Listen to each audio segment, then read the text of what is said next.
How to have a safe day at a theme park. Summertime is here, and you might be visiting the theme parks for some fun. Sure, you're excited and ready for all of the fun to come your way. What you probably don't realize is the precautions you should take to assure a safe and fun trip to the theme park. This article will show you how. Steps. 1. Do some research of the park you'll be visiting. Find out what their hours are, what day the water park opens. Many don't open until the end of May. Starting early in the morning when they first open is a good idea because it isn't as crowded and the lines are shorter. And buying tickets beforehand will save you time in line at the entrance gates. 2. Go fully prepared. Which means packing everything you might need, including cell phones, sunblock, towels, swimsuits, sunglasses, comfortable shoes, camera, hats, cooler of ice, food and water if you don't plan on buying food inside the park.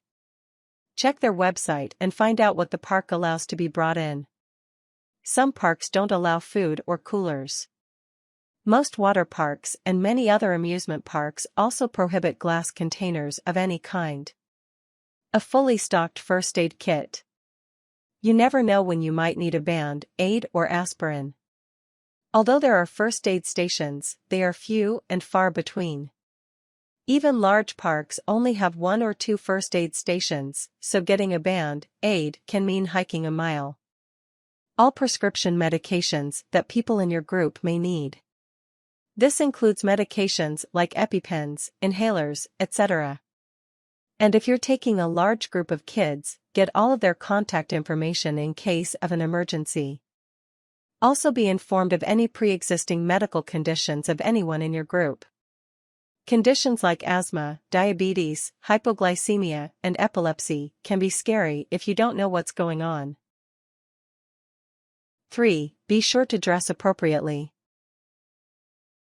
Wear comfortable shoes that you can walk all day in. Wearing loose clothing will help sweat evaporate and keep you cooler. Wearing a hat and a full coverage shirt will save you from being sunburned. 4. Have a plan. Tell the children to look for a park staff member if they get lost and make sure they have your cell number. Make sure to designate a meeting place and time to gather your group when the day is over. 5. Use the buddy system. Never let kids roam the park alone. Sending kids in groups of 2 or more with at least one mature teenager or adult is usually a safe bet. Make sure that each group has a cell phone or a two-way radio to stay in contact. This WikiHow article provides useful information on what you should do in this scenario. 6. Stay hydrated. Walking around all day in the summer sun can be a recipe for disaster if you don't drink enough fluids. You sweat out much more water than you might think, up to 1 liter per hour of sun exposure. So keep those water bottles in hand and drink up. 7. Be sure to get out of the sun and take frequent breaks. This is especially important during the hottest part of the day, 5 in the afternoon. It's during this time that the pavement in the parks has absorbed all of the heat and it will start to radiate everywhere.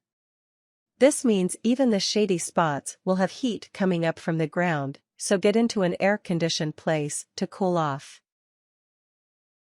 Tips. As tempting as it may seem, don't take your camera onto any rides or roller coasters. They often fly out of your hand and can seriously injure you or someone else.